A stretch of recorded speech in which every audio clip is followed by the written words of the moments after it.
This is Optimal Finance Daily, episode 1812. 5 Life Milestones You Should Be Financially Prepared For by Farrington of thecollegeinvestor.com. And I'm your host and personal finance enthusiast, Diana Merriam. Now let's get right to today's post as we optimize your life. 5 Life Milestones You Should Be Financially Prepared For by Farrington of thecollegeinvestor.com. Are you financially equipped to enjoy each stage of your life as it unfolds? Can you honestly afford the common occurrences of things such as marriage and purchasing a home to retirement and even death? Have you thought that far ahead yet? If you're honest with yourself, chances are you're nowhere near ready for those occurrences in your life. Though you cannot prepare yourself for every circumstance that might present itself in your life, there are steps you can take to make sure that if and when it happens, you're financially prepared to take care of it. Wedding and marriage. According to CNN Money, the average wedding cost for 2015 can be upwards of $30,000. Are you and your spouse financially prepared for this? Even if you intend to scale back on some of these costs, you'll need to know how you're going to allocate the funds. Of course, there are several ways you can do this. Number 1, receive gifts from loved ones. Of course, this option is free and clear, but you'll need to determine how much of an out-of-pocket expense you'll have after receiving a gift from those willing to help fund your big day. Number 2, obtain a loan. Some people don't have the money up front to pay for the wedding, and as such, decide to take out a loan and repay it on a monthly basis. And number 3, save money. If your out-of-pocket expense is a lot after receiving gifts from loved ones and you don't want to obtain a loan, the only other option would be to save money until you have enough to afford the wedding. Buying a home. Buying a home can get pretty costly. As a homeowner, you will be responsible for things that include the mortgage payments, homeowners insurance costs, property taxes, utilities, as well as the maintenance and upkeep of the property. There are ways in which you can prepare to purchase a home, including, number 1, improving your credit score. This will open the doors for more home buyer programs and also save you money on overall costs of your mortgage. Number 2, saving money. If home ownership is something you want but can't afford, there's always the option to rent a home and save until you can afford to purchase one. Number 3, budgeting. Part of saving towards your ability to purchase a home will involve the need to budget accordingly. And number 4, government programs. There are a plethora of government-assisted homeowner programs out there that you could take advantage of.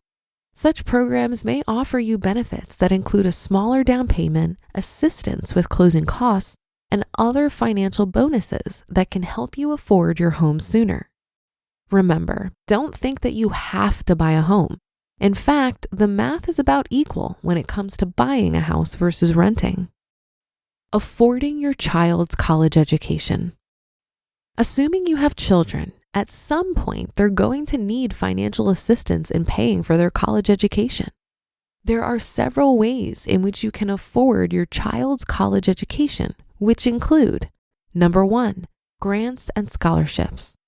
Your child may be able to apply for certain grants or scholarships that would pay for a portion or all of their educational needs, free of charge. Number 2, 529 plans. Earnings on your account grow tax deferred, and withdrawals are exempt from federal income taxes as long as the money is used for qualified higher education expenses. Number 3, loans. Student loans are certainly an option if you cannot afford to pay out of pocket right away. There are several types of student loans available, each with its own set of repayment guidelines. And number 4, savings. Saving, of course, is the better option when it comes to affording college education for your child. The sooner you start saving towards their education, the more you'll have once it's actually time for them to attend school. Retirement. When you're 20-something years old, chances are you're not thinking about how you'll afford to live when you're 65 years old. There are several ways in which you could prepare for retirement, including number 1, work pensions and 401k. If you're employed by someone that offers pensions or 401k accounts, you could utilize this money to pay for retirement. Number 2, personal retirement accounts. You could opt to have an additional retirement account from which you save additional funds to each month. And number 3, budget. If you failed to save properly but have a work-provided retirement account, you could live off these funds by also staying on a strict budget. Death. No one wants to plan for death, but unfortunately, this is one event in life that we can't avoid. Here are some ways you can do this. Number 1, life insurance. Obtaining a life insurance policy will provide your surviving loved ones with an amount of money to pay for final expenses. Number 2, prepay accounts.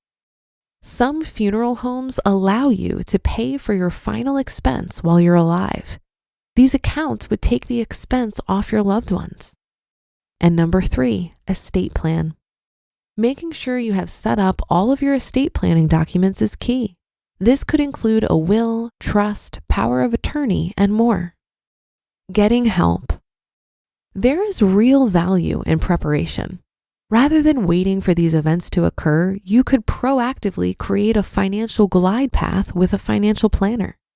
Essentially, financial advisors can help you in effectively evaluating your current circumstances, making more informed decisions, and setting yourself up for financial success. You never know what life may throw your way, but there are some milestones or circumstances that you're aware of. To prevent your finances from going haywire, it's always best to plan ahead. By evaluating your circumstances, creating a realistic budget, and saving accordingly, you'll be in a better position to handle whatever life throws your way. In instances where you're not sure how or where to start, working with a financial advisor is best. You just listened to the post titled 5 Life Milestones You Should Be Financially Prepared For by Robert Farrington of thecollegeinvestor.com.